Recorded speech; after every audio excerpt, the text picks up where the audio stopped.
وعلیکم السلام ورحمۃ اللہ وبرکاتہ۔ اللہ رب العالمین آپ کو خوش رکھے اور خیر و عافیت میں رکھے۔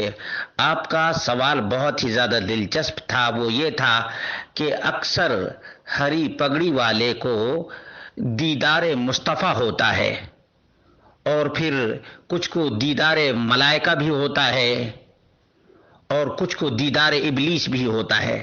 حقیقت یہ ہے کہ بدعتی کو ابلیس کا دیدار نصیب ہوتا ہے۔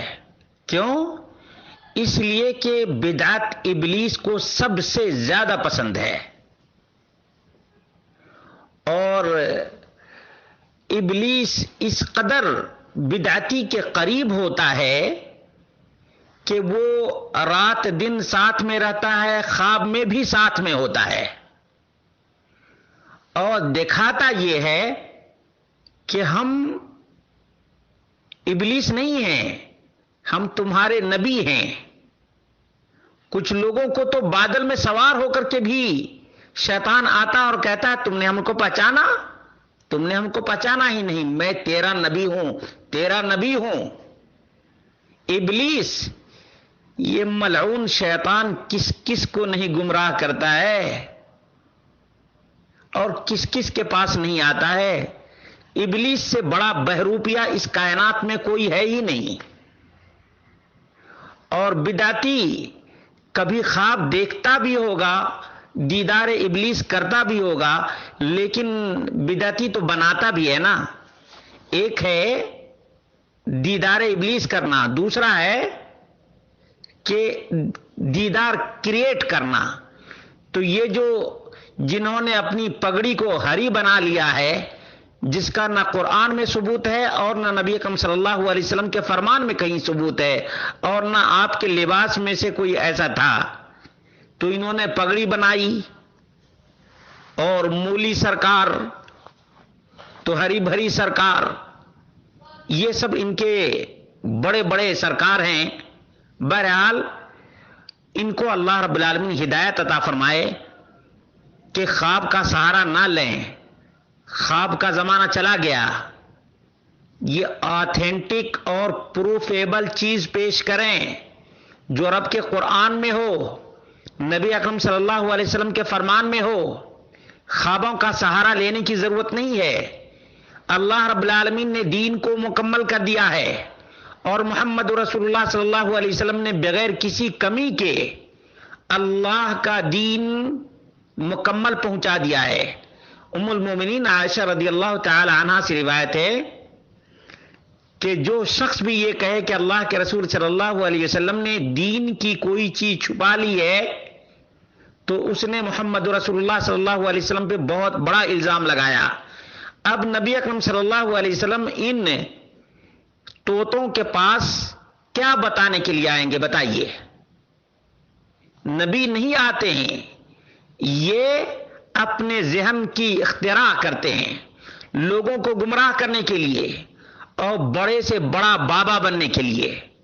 راتوں رات خواب کا سہارا لیا، بڑا بابا بن گیا۔ جس کو استنجا کا طریقہ معلوم نہیں، جس کو وضو کا طریقہ معلوم نہیں، وہ ہرا پھینٹا باندھا، ہری پگڑی باندھا، طوطا بن گیا۔ اس کو عقیدے کا پتہ نہیں، قرآنی تعلیمات کا پتہ نہیں، کہاں قبر ملے گی اس کا پتہ ہے۔ آپ کو کوئی قبر تلاش کرنی ہو تو طوطوں سے پوچھ لیں۔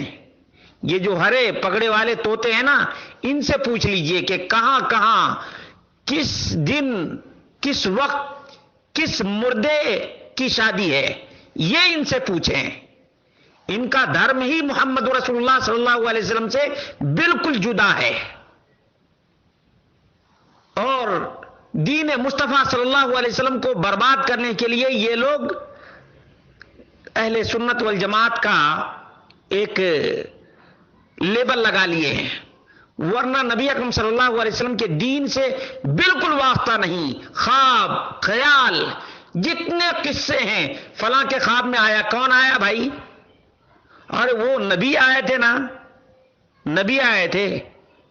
تم نے نبی کو دیکھا ہے؟ نبی کو دیکھا نہیں تو کیسے پہچانا کہ نبی ہے؟ وہ ابلیس ہو سکتا ہے، نبی اکرم صلی اللہ علیہ وسلم کی شکل نہیں بنا سکتا ہے، لیکن بول تو سکتا ہے نا۔ ان کے بڑے پیر کی بات سناتا ہوں۔ ان کے بڑے پیر غوث الاعظم رات دن احمد رضا خان یا غوث المدد یا غوث المدد یا غوث المدد، اس کی زبان سے کبھی یا اللہ نکلا ہی نہیں، المدد نہیں کہا، اللہم انصرنی نہیں کہا، یا رب ارحمنی کبھی نہیں کہا، یا غوث اس کی زبان پر تھا۔ عبد القادر جیلانی رحمت اللہ علیہ، ان کے پاس شیطان آیا اور کہا کہ میں تیرا خدا ہوں، میں نے آج تمہارے اوپر تمام حرام چیزیں حلال کر دی ہیں۔ اب وہ کہنے لگا نہیں میں تمہارا خدا ہوں۔ عبد القادر جیلانی رحمت اللہ علیہ نے کہا کہ نہیں، جو چیز اللہ کے رسول صلی اللہ علیہ وسلم کے زمانے میں حرام تھی وہ قیامت کی صبح تک حرام رہے گی، اور جو چیز رسول اللہ صلی اللہ علیہ وسلم کے زمانے میں حلال تھی قیامت کی صبح تک حلال رہے گی۔ ابلیس نے کہا کہ عبد القادر جیلانی تمہارے علم نے تم کو بچا لیا۔ کہا کہ واہ، اب تو اور پکا یقین ہو گیا کہ تو ابلیس ہے۔ کیوں؟ اس لیے کہ میرے علم نے مجھ کو نہیں بچایا بلکہ میرے رب نے بچایا۔